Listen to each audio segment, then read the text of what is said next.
Hey, you guys, I cannot believe that Dana White is so petty. He's worth like $1 bajillion, and he's still so petty that he announces the return of Conor McGregor against Max Holloway, blockbuster fight, two stars on a rematch during Francis Ngannou's walkout on his Netflix MVP walkout for his fight where he obliterated Philip Lins, where Ngannou hit Lins with like a 2-3 piece combo and then just stared at him for 2-3 seconds, stare at Herb, and he's like, Herb, you're not gonna stop this fight? All right, I'll just walk away because he's dead.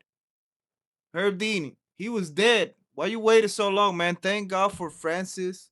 He's such a good person. He didn't want to cause any more brain damage to that man, but I don't know why I'm going off of a different tangent here.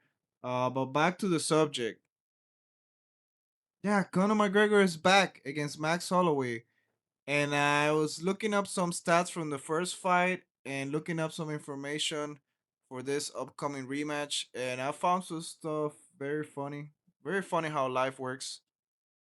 Over here, I got Max Holloway against McGregor UFC 329. This is their upcoming fight on Topology. Very good website, by the way. And yeah, Holloway 81%, Conor McGregor 19%. This is what the predictions are from the Topology website. 757. I think that's the amount of people that voted here. Crazy. On the flip side, 13 years ago,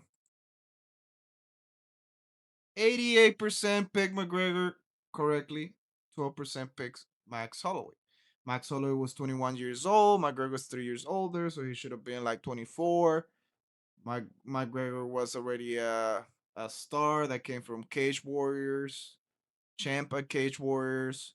Everybody knew he was gonna be something big. Max was just starting out. He really, literally was just learning to fight. I recently rewatched the fight that they had, and man, Conor McGregor was so good back then. He had the karate stance, classic Conor karate stance. He has such good movement. He kept Max Holloway at distance with his kicks. He was kicking a lot. Um, his hands were on point, accurate. He made him pay every time with the left hand. He got injured on his knee and he still pulled a decision. Max Holloway was the only guy that took McGregor to a decision on that run that he had to the title, which is crazy. Very well, not a super good fight, but a good fight, good performance by McGregor. Dominated Max Holloway on the ground. Back then, was before Khabib. McGregor's ground game is always being underrated in my opinion. I know there are levels to ground games, like when he, met Khabib, we all saw what happened. But McGregor's ground game is good. It was way better than Max back then, and I would argue he's still better than Max if he's still training on it, which I doubt that he was training at all this past 5 years, maybe a little bit. And also, his substance abuse and all that, it's not helping. And of course, I think that McGregor is gonna get KO on the second round, probably by Max Holloway, like everybody else. First or second round, but most likely second round. But rewatching this fight, man, I forgot how dominant was McGregor on the ground against Max Holloway. And we just saw Max Holloway get dominated by Charles. Again, there are levels to grappling. There are levels of black belts. I believe even McGregor's a black belt. He's not on the same level of black belt that Charles Oliveira is. So if there's a path to victory here for McGregor, actually, he can actually pull this off. I can't believe I'm saying that. He needs to stay off the drugs, train hard, eat well. He got the resources to do it. Does he has the will and the mind to do it? I don't know. But he can actually pull it off. I can't believe I'm saying that. He can dominate Max Holloway on the ground again. For sure. After what I saw from Max Holloway and Charles Oliveira, for sure he can. All right. Another thing. Here, the stats. Because I thought that since McGregor dominated on the ground, he landed most of the strikes on the ground, but it's not correct. McGregor only landed 16% of the strikes on the ground. Holloway landed zero. It was 16% ground, 3% clinch, 79% at distance. By target, 64% to the head, 7 to the body, 28% to the leg. He was doing like oblique kicks to the leg, kind of like John Jones style. McGregor was doing that. I forgot about that. Um, Herb Dean was the referee. I hope he's not the referee on the rematch. But this was younger, 13 years ago, Herb Dean. He was coming up in the ranks and he was paying more attention to if fighters were conscious or not, I guess. And there was no knockout on this fight, thank God. Herb Dean. But he's a very good referee, man. I give him crap, but he's a very good referee. Maybe he's getting a little cold. Maybe he needs a little, everybody needs a vacation now and then, man. Hey, I mess up on my job every now and then. It is what it is. But yeah, I can't believe it. McGregor was dominant. He was not just on the ground, like I said, he was dominant on the feet too, man. He had Max Holloway backing up almost the whole time, having success on the feet, having so much success on the ground. But yeah, funny how the tables turn, man. This is how life works, man. Max Holloway went on to have a Hall of Fame career. Conor McGregor might be get on the Hall of Fame just because what he meant for the sport. Most famous MMA fighter ever, richest fighter ever. Two titles, 45 and 55. He didn't defend any of them, but still champion. Once you're a champion forever. But yeah, that is all my thoughts on the Conor McGregor fight rematch. Can't believe Daddy Dana is so petty, man. If I was this rich, bro, well, you wouldn't see me on the internet, first of all. Or maybe if I was bored.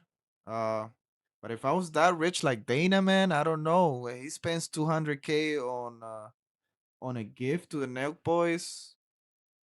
When he can afford that, and then he can, gamble thousands and thousands, maybe millions of dollars. That's a different level, man. I don't know if I will be on the internet at that level, even if I love MMA, but it's a lot of money, man, and I love being with my little daughter and my wife. Time is precious. I don't know if I would still be on the internet. This is a lot of work, plus my day job. Anyways, getting off the subject again. Another thing I wanted to talk about related to UFC 6 news and this podcast with Bobby Green and Dominic Cruz. I love Dominic Cruz' new podcast. He has fighters as guests, of course, and they talk about love and war, like the name of the podcast says. And because Dominic Cruz is a very good analyst, one of the best that the UFC has. Former fighter himself, former champion. Bobby Green, very exciting fighter, long career. He had more fights than Dominic Cruz, I think, and still active. Crazy, man. Bobby Green's the man. And they were having this conversation, and this is what they were talking about. Please. Have you ever had the zone? Have you ever hit a point where in a fight where time was didn't matter? Yes. Damage didn't matter. You didn't feel your energy. Like you feel like you're touching, you'd be tired. Like you just felt free, gone in there. You're seeing the flow. stuff. You're in the flow state. Yeah. Yeah.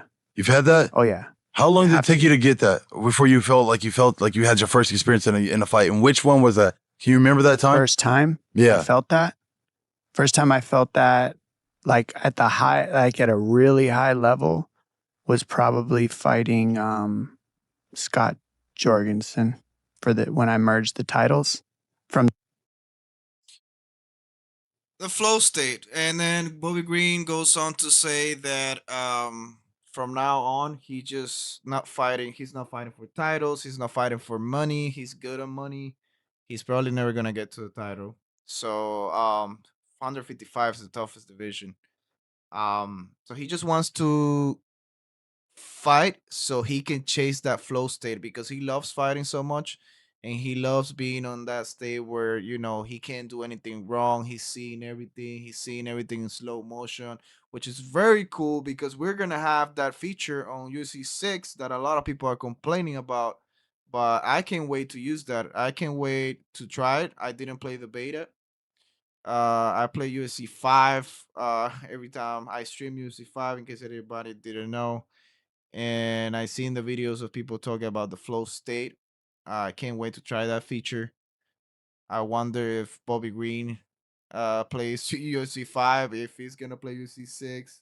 We should probably hit him up and let him know, hey, bro, you can achieve. If you don't achieve it in then your next fight, bro, play some UFC 6. But yeah, man. I can relate to that.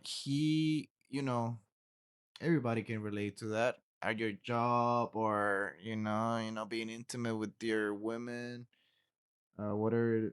Sometimes, man, you just are on the flow where or playing soccer, whatever you do, whatever your sport is. That is an awesome feeling. Yeah, I feel him.